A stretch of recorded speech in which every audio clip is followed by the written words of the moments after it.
Good afternoon. Thank you so much for coming. I'm so excited to be with you to talk about differentiated instruction and introduction.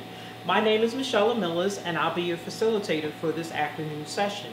Just to tell you a little bit about myself, I have over 21 years in education, both in teaching and in administration, and I've worked with public, private, and charter schools, specifically within the last 10 years as an instructional leadership coach, working with schools specifically on subjects such as differentiated instruction. So welcome everyone. So this cartoon here is about 20 years old. However, one of the things that if you notice that the teacher is all excited and ready to begin teaching. However, her subject is how to climb, and if you notice, our friend Mr. Fish here probably has a perplexed look like, how do I do that? How do I climb?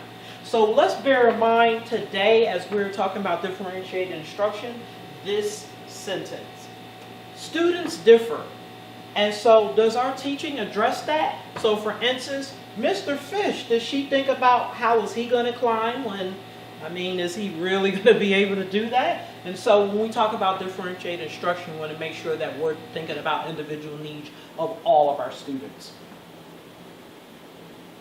So in your interactive handout, I need you now to turn into a blank page where you'll be able to stop and jot and actually write this definition down.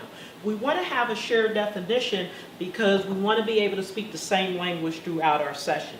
So while you're writing, I'm going to quickly read this to make sure that we all understand. So you just use your ears and write. So differentiated instruction is an approach to teaching that increases the opportunity for all students to learn by 1, identifying the variety of needs that students have, and 2, addressing those needs simultaneously in the same classroom by altering activities for different students or groups of students. So carefully jot that down, and then we will be working with that all afternoon. So 2 different things here. We are actually going to, during our session together today, we're going to be looking at a non-differentiated task and also differentiated task where you'll have an opportunity to see some examples of differentiated instruction with a classroom example, some key principles of differentiated instruction, and also some questions you may have. So right now I want you to think of the workshop question as our question we'll be looking at all afternoon. So it says, how can a teacher help all students learn at the same in the same classroom despite their individual differences? And so as you'll see on the screen, these are the key points we're going to cover in our workshop agenda. And in a minute, we're actually going to assess where you are right now with differentiated instruction. All right, so we're getting ready to take a little poll right now with a fist through 5. All right, so I'm going to tell you specifically by reading the criteria of where you are. So you're going to put up a fist in a minute when I tell you to. That talks about, all I know is about what Michelle Millis just told me. Like, I really don't know anything about differentiated instruction. It makes me feel overwhelmed. Like, when I think about it, I don't know if it's a buzzword, if it's real, what is it? And then I rarely differentiate activities. If you're 3, you're going to be like, I kind of know a little bit about it. I know some things. I occasionally get stressed about it, but at least 60% of my activities in class are differentiated. And then you'll hold up a 5 if you could actually get up here, jump up here with me and teach this workshop. You're very comfortable, and the majority of your activities are planned with differentiated instruction in some way. So when I do a countdown of 3, 2, 1 on 1, please show your fists. 3, 2, 1. All right? Okay, awesome. So right now, my data tells me by the scan of the room that most of you at 3. And that's awesome because that's a good place to start, because that means that you are excited about, upping your game with differentiated instruction. And so we want to get you from 60% to 100. Right, so right now, turn to page 3 in your interactive handout, and you'll see these various choices. Choices A, B, and C, or option A, B, C, excuse me. What I want you to get ready to do is, you're going to circle an option. When I give you a cue to do that, you'll have to think about it, write silently for 2 minutes, and keep in mind somebody is going to be reading that because you're about to do some meeting of new people. So make sure that it's legible so they can read it. I know I write like a doctor, so I'd have to actually print it or type it out. And once you do that silent writing for 2 minutes, then you can go and find another person, somebody you haven't met. Introduce yourselves, and then you guys are going to exchange your papers, read them, and then have a discussion. Any questions before I release you to your work? All right, go ahead and do that.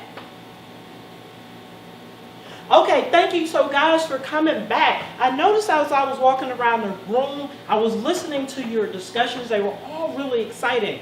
There was one couple here that I got permission to share their questions. So the question they had asked while they were reading each other's papers were, what do you do? Do you have to create a lot of different lesson plans to accommodate your students? What a great question. But what I like to do is turn it out into the audience before I give my thoughts. Okay, so what ideas do you have? Okay, I see your hand. Could you please ask your question?